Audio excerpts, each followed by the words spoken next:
जयंत सिन्हा के बेटे हैं आप और आप कांग्रेस के मंच पे हैं, तो लोग पूछ रहे हैं कि क्या आप कांग्रेस में शामिल हो गए हैं कि क्या? मैं इस सवाल का जवाब नहीं दे सकता। जेपी भाई पटेल जी जो है वो हजारीबाग क्षेत्र के युवाओं को और हम सब को बचा सकते हैं। पूरा भरोसा है कि जेपी भाई पटेल जी जो है हजारीबाग के लिए बहुत कुछ करेंगे। क्या देखा आपने जेपी पटेल में कि जो आपको जेपी पटेल को समर्थन देना चाहिए? आपके जो पिताजी हैं 10 साल सांसद रहे हैं बीजेपी से और आप समर्थन कर रहे हैं जेपी भाई पटेल का। देखिए, मैं अपने दादाजी के साथ हूँ अभी, मेरे पिताजी तो बीजेपी में है, तो आप उनसे पूछिए।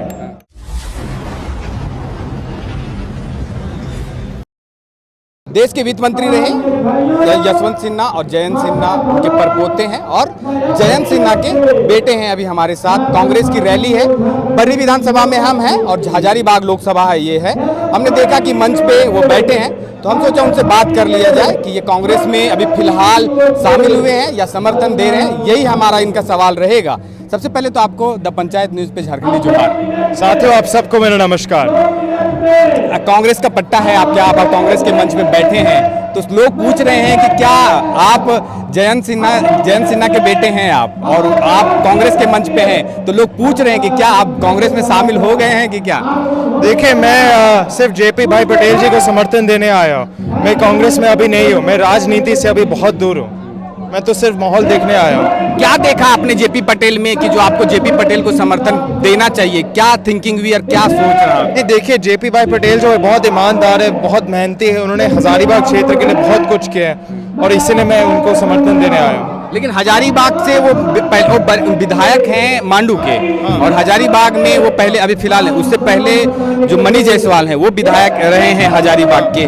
तो हम समझना ये चाह रहे हैं कि जेपी भाई पटेल में आपको ऐसी क्या चीज दिखी जो मांडू के विधायक रहे हैं और जो बीजेपी छोड़कर कांग्रेस में शामिल हुए हैं? तो क्या थिंकिंग रहा होगा, क्या सोच रहा होगा कि आपने समर्थन? जेपी भाई पटेल जी जो है वो हजारीबाग क्षेत्र के युवाओं को और हम सब को बचा सकते हैं। जैसे मैं इस सवाल का जवाब नहीं दे सकता।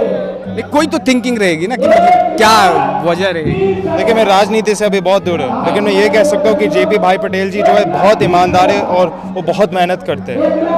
अच्छा, मुझे पूरा भरोसा है कि जेपी भाई पटेल जी जो है हजारीबाग के लिए बहुत कुछ करेंगे। लेकिन आपने अभी आपके जो पिताजी हैं वो बीजेपी में हैं, अभी तक उन्होंने इस्तीफा नहीं दिया है, तो जो आपके जो पिताजी हैं 10 साल सांसद रहे हैं बीजेपी से और आप समर्थन कर रहे हैं जेपी भाई पटेल का, तो कुछ मैच नहीं कर रहा है। देखिए, मैं अपने दादाजी के साथ हूँ अभी, मेरे पिताजी तो बीजेपी में है, तो आप उनसे पूछिए। दादाजी क्या कह रहे हैं कि दादाजी का कहना क्या है? आप लोग यूट्यूब पे देख सकते हैं, ऑनलाइन देख सकते हैं। मेरे दादाजी तो जेपी भाई पटेल जी के साथ है। तो दादाजी से प्रेरित होकर आपने जेपी भाई पटेल को समर्थन दिया है, ऐसा समझे? हाँ जी, हाँ। और ये भी जेपी भाई पटेल जो है हम सबको बचा सकते हैं और हमारे युवाओं के लिए बहुत कुछ कर सकते हैं, इसलिए उनके समर्थन में हूँ। लेकिन एक ही कारण रहा कि जेपी भाई पटेल सबको बचा सकते हैं, ये लोगों को समझ में नहीं आएगा कि जेपी भाई पटेल बचा। इस सवाल का जवाब मैं नहीं दे सकता, मैं राजनीति से दूर हूँ। क्या कहेंगे कि इस बार बड़ी विधानसभा से जेपी भाई पटेल बिल्कुल कांग्रेस इस बार लीड है, क्योंकि मनीष जायसवाल यहाँ नहीं, पूरा हजारीबाग माफिया है। बालू तस्कर वही करते हैं, कोयला तस्कर वही करते हैं, यहाँ तक दारू पानी सब वही बिजनेस करते हैं। एक व्यापारी को मिल गया है बीजेपी का टिकट और कांग्रेस में जो जेपी भाई पटेल हैं वो एक ईमानदार कर्मठ और हम लोग के बीच बात करते हैं, सोचते हैं हमारे युवा पीढ़ी के लिए। उनको जब हम वोट देने की बात करें, उनसे सवाल जब हमने किया, उन्होंने कहा कि इस बार आप युवाओं के लिए मैं बहुत कुछ करूंगा और शिक्षा के लिए मैं बहुत कुछ इस हजारीबाग में जो इस बार कमी रह गया उसको मैं पूर्ति करूंगा। लेकिन जेपी भाई पटेल भी बीजेपी छोड़कर आए हैं। जेपी भाई पटेल बीजेपी छोड़ के आए हैं। बीजेपी में यही है कि जान रहे हैं कि आपको यहाँ जो 20 साल सेवा करेगा बीजेपी में उसको टिकट नहीं देकर जो आज न्यू कर्मठ में आ गया है उसको आप मौका देने का काम आप बीजेपी करती है, छल एवं धोखेबाज करती है।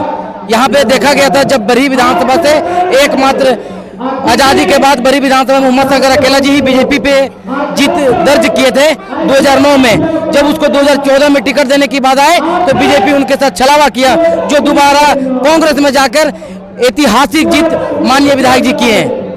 चलिए, कहाँ से आते हैं आप? नाम क्या है? मेरा नाम संतोष कुमार राजा का, मैं चौपारण प्रखंड का कांग्रेस पार्टी का उपाध्यक्ष हूँ। आज जो जनसभा हो रही है उसको लेकर क्या कहेंगे?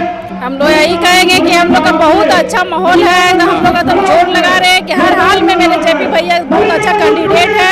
अल्लाह का मान ने बहुत अच्छा सोच समझ के दिया है कि हम लोग निकल रहे हैं। जैसे वो कहते हैं कि महिलाओं का सम्मान, आज तक महिलाओं के सम्मान मोदी सरकार ने कुछ नहीं किया, महिलाओं के साथ बहुत अपमान किए हैं और बहुत अन्याय किए हैं। इसके लड़ाई लड़ने के लिए हम लोग तैयार हैं और जेपी भैया हम लोग के साथ में। मेरा नाम रेणु कुमारी, कांग्रेस वाली जिला प्रदेश।